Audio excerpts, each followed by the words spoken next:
This is our entryway garden. This is bed 1. We've got a lot of different things in here because you can tell we've got some patchy sun, and then we've got some really dense shade in areas. So what we try to do in here is use mass plantings of things. Like there's a lot of this cast iron plant. There's several hydrangeas. Down here, here's a nice low dense planting. And these are our 2 welcoming gardens. This is bed 1, and then we'll go to bed 2 next. We got some grasses. I think this one popped up naturally, but I think we've decided to keep it. We've got some paths. Lots of color in here, even though it is part shade. We've got this black and blue salvia, which pollinators will love. You can see how much is spreading.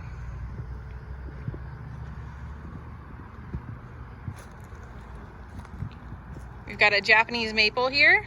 These are nice because they don't get too big, but they're really beautiful. They'll turn colors in the fall. Under here we've got some southern shield fern, some cannas, some fire spike that got cut back after the last freeze.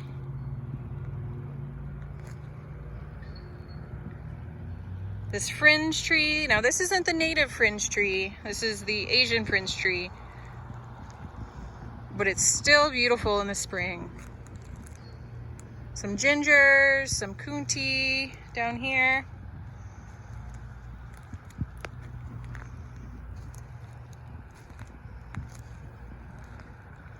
Let's see what else we got over here.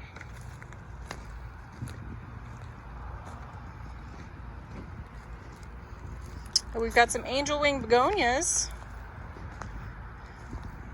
and our bird bath that keeps falling over. In all of our gardens, we like to provide for wildlife. So you can see we've got a bird feeder that I need to refill. We got our bird bath here.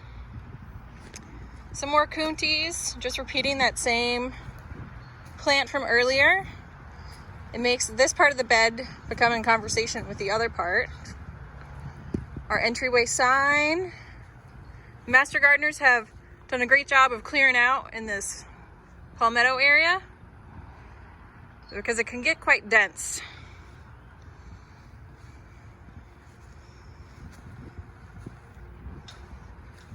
Some rosemary. Rosemary grows great here in Tallahassee.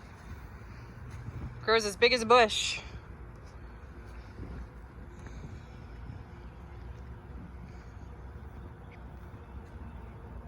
Some crinums.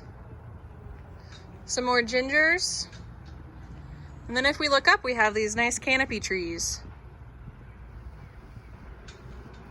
This podocarpus lines the building. It's a little bitty native wild blueberry. It's putting on some fruit. Here's the entrance to the building. All right, let's go to bed 2. And we just have them divided so that we can divvy up our master gardeners. So everybody gets their own bed and they get to feel at home and make decisions about that bed. We've got this beautiful spring larkspur, some whites and pinks and purples. These guys come up every year and they just put on a beautiful show. This rudbeckia is wonderful. The furthest out ones are already flowering. The interior ones are still getting there. And this is one that we have to divide every couple years because it grows so well here. Some more of that native kunti. Another palmetto. Oh, I misspoke. That's a Mediterranean fan palm. That's not a native. Here's our silver saw palmetto though. So these will actually flower and they'll be Loved by the pollinators when they flower.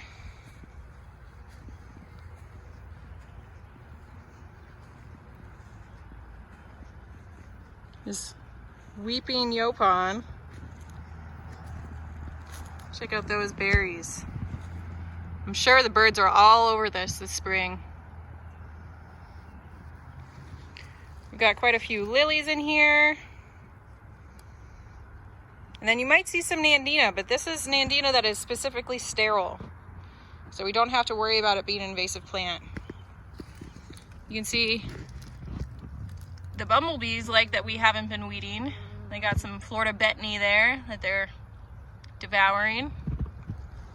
And that's a native plant that a lot of people think is invasive. It's just pretty weedy. So over here we've got some more rosemary. Down here, got some nice big grasses.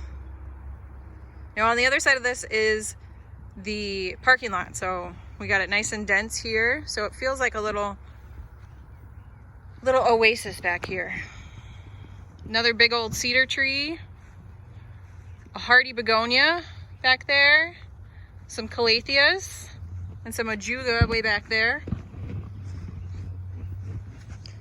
Some anemone, Japanese anemone. And many houseplant lovers love this guy. This is the maidenhair fern.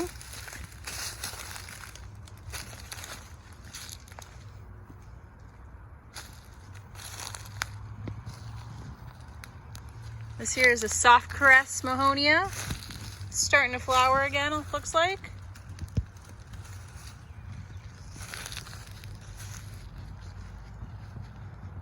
And here we go, another Japanese maple. And then we have all of these great tall trees. And we use these trees as foundation plantings that we can plant underneath. And they kind of decide where we grow the grass in this area. Because we do like a little bit of grass. You know, it's nice to have a picnic on or hold a class on. And down there is our shade garden that we visited earlier this year. And our buckeye is finished flowering. And down that way is our tropical garden and our vegetable garden.